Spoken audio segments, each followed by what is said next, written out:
sing for joy to the Lord. Let us shout aloud to the rock of our salvation. Let us come before Him with thanksgiving and extol Him with music and song.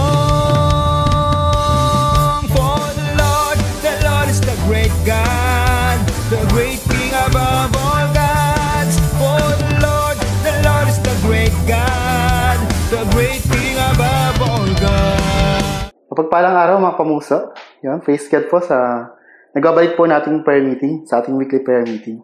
Pero po, before po tayo mag-start, yun, mag-share lang po ulit ako ng buhay ko.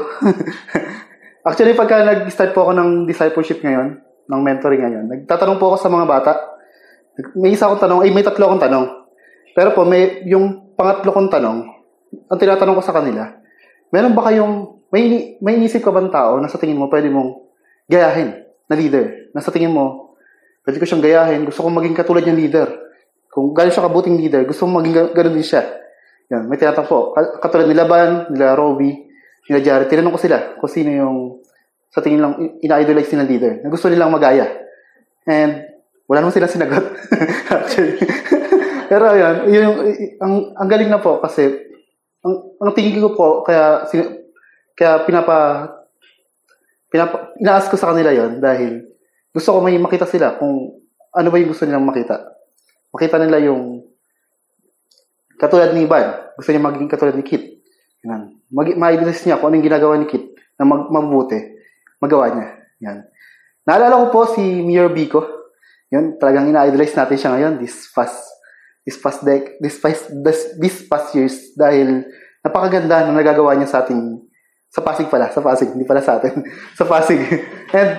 And gusto natin na magaya siya ng ibang ng katulad ng sa Angono, ng mayor natin sa Angono. And di ba nga sinasabi niya, okay lang nagayahin siya kasi maganda naman yung ginagaya. Yan. Ngayon po, papasok tayo sa panggagaya. Gagaya po tayo ng isang Bible character sa Bible. Isang character para sa Bible. Gagayahin po natin si Zacchaeus. Yan, dito siya. Gagayahin po natin ngayon si Zacchaeus. Yan. Before po mag-start, sino po ba si Zacchaeus? Si Zacchaeus po, siya ay leader ng ngolekta ng tax. Yan, kaya po sinasabi ni Pastor Ronald kanina, saktong-sakto yung prayer natin kanina tungkol sa BIR, tungkol sa pangolekta ng tax. Dahil po kay Zacchaeus na ang ating pag-aral niya. Ang topic po natin today, ang title is Gaya ni Zacchaeus. Bakit nga ba gaya ni Zacchaeus? Dahil nais natin na magaya natin kung ano yung ginawa ni Zacchaeus nung na-encounter niya si Jesus Christ. Yan. Ano-ano nga ba yung mga ginawa ni Zacchaeus that time? Una, basahin po natin. 1, 2, 3. Sikapin natin mapalapit kay Jesus. Gaya ni Zacchaeus, sikapin natin mapalapit kay Jesus.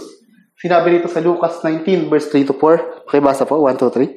Sinikap niyang makita si Jesus upang makilala kung sino ito. Ngunit sa dami ng tao, hindi nito makita dahil siya'y panda. Kaya't patakbo siya nauna sa daanan ni Jesus at umakyat sa isang puno ng sikamoro. Dito po makita po natin, nakalagay po dito, sikapin. Ano po ba yung sikapin? Yun po, in English, magbigay tayo ng effort. Gumawa tayo ng paraan para makamtan natin yung bagay na gusto natin gawin. And dito, makikita po natin kung ano yung gustong gawin sa Zacchaeus. Yung mapalapit kay Jesus Christ. At mabasa po natin dito kung anong ginawa niya. Umakyat po siya sa sycamore tree. Yun.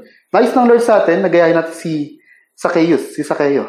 Gusto ng Lord na magkaroon tayo ng sarili nating sycamore tree na tutungtungan natin para makita natin si Lord. Yung ginawa dito ni Zacchaeus, nauna siya dahil alam niya kung saan pupunta si Jesus Christ, nauna siya sa pwesto na yon. And umakyat sa sycamore tree para makita si Jesus Christ. Gusto ng Lord na magkaroon tayo ng sarili nating sycamore tree. Yung magkakaroon tayo ng step through para mas malapit kay Lord. Lalo na, siguro may mga nakarinig pa sa atin na baby Christians. Nice ng Lord na kahit mag-start ka sa prayers, sa devotion mo, yan, makapag-start tayo, makapag-step tayo, mag-take tayo ng one step at a time. Step by the step para sa success. Yan. Sabi pa rito, sa Santiago 4 verse 8, lumapit kayo sa Diyos at lalapit siya sa inyo. Yun. Nais ng Lord na mas lumapit tayo sa Kanya. And by that, mas mapapalapit din tayo sa Lord. Yun. Pangalawang katangian ni Zacchaeus na maaari nating magaya is itong pangalawa. Basahin po natin. Yan, basahin po natin 1, 2, 3. Papasukin si Jesus sa ating buhay. Yan. Papasukin po natin si Jesus sa ating buhay. Yun. Siguro po, halos lahat ng nakikinig sa atin ngayon is pinapasok na si Jesus Christ sa ating buhay. Pero ito yung gusto ng Lord na mas gayahin pa natin, gaya ng ginawa ni Zacchaeus. Basahin po natin yung verse na to. Luke 19 verse 5. Tumingala siya kay Zacchaeus. Sinabi na Zacchaeus, agad sapagkat kailangan sa iyong bahay. Nagmamadaling bumaba si Zacchaeus at tuwang-tuwang pinanggap si Jesus sa kanyang bahay. Si Lord, nagbibigay siya ng invitation sa atin. Nag-aalay siya. Nag-open siya ng invitation sa atin. Ang nais ng Lord is tanggapin natin yung invitation na yan. Unang tinanggap natin yung invitation nung tinanggap natin si Jesus Christ bilang ating Panginoon at tagapagligtas. Ngayon naman siguro may ino-open sa inyo si Lord. Bilang worker, bilang manggagawa niya, o baka may calling sa inyo si Lord na nais niyang i-open sa inyo. Kumakatok sa inyong puso. Sabi nga dito sa may verse natin, basahin po natin. So, Pahayag 3:20, sikat po to. alam po natin ito. Basahin po natin sabay-sabay. Tingnan mo, nakatayo ako at kumakatok sa pintuan. Kung diringgin ninuman aking piling at bubuksan ang pinto, papasok ako at kakain akong kasama niya. Yun. Nais ng Lord na pagbuksan natin siya. Yun. Gaya nung pinapasok natin siya bilang ating Panginoon at tagapagligtas. Nais pa ng Lord na maging open pa tayo sa Kanya.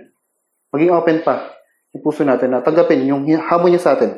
Kung ano pa ba yung pinapagawa niya sa atin, tanggapin natin to. Yung mga inaalok niya pa. Tanggapin natin to na may galak at may pag-asa. Pangatlo, at huli, na pwede natin magaya kay Zacchaeus.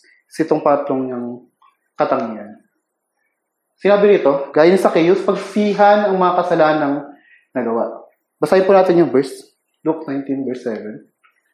Lahat na nakakita nito ay nagbulong-bulungan. Nakikituloy siya sa isang makasalanan na sabi nila.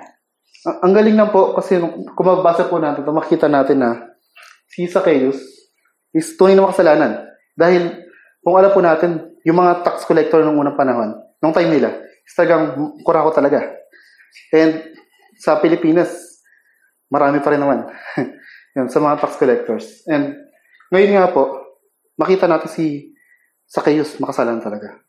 Dito, makikita natin na yung mga tao nagbubulong-bulungan na dahil nakikita nila si Jesus Christ kasama yung mga magnanakaw, yung mga makasalanan na to.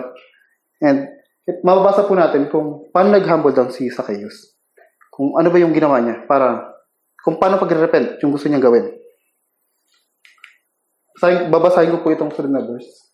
Sabi dito sa verse 8, tumayo si Zacchaeus at sinabi niya kay Jesus, Panginoon, pamimigay ko po sa mga mahihirap ang kalahati ng aking mga kayamanan. At kung ako'y may nadayang sinuman, isasauli ko ito sa kanya at makaapat na beses. Yun ang gusto ni Zacchaeus. Inamin niya na makasalanan siya. Tinanggap niya. Inamin niya na makasalanan siya and handa siyang pagsisihan nito. At maganda rin yung reward na makuha ni Zacchaeus dito. Gaya natin, nais ng Lord na mag-repent tayo sa mga kasalanan natin. Ako, marami na akong nagawang kasalanan. Talagang, ilang beses na ako nag-repent kay Lord. Halos araw-araw pa rin. Pero yun ang gusto ng Lord eh.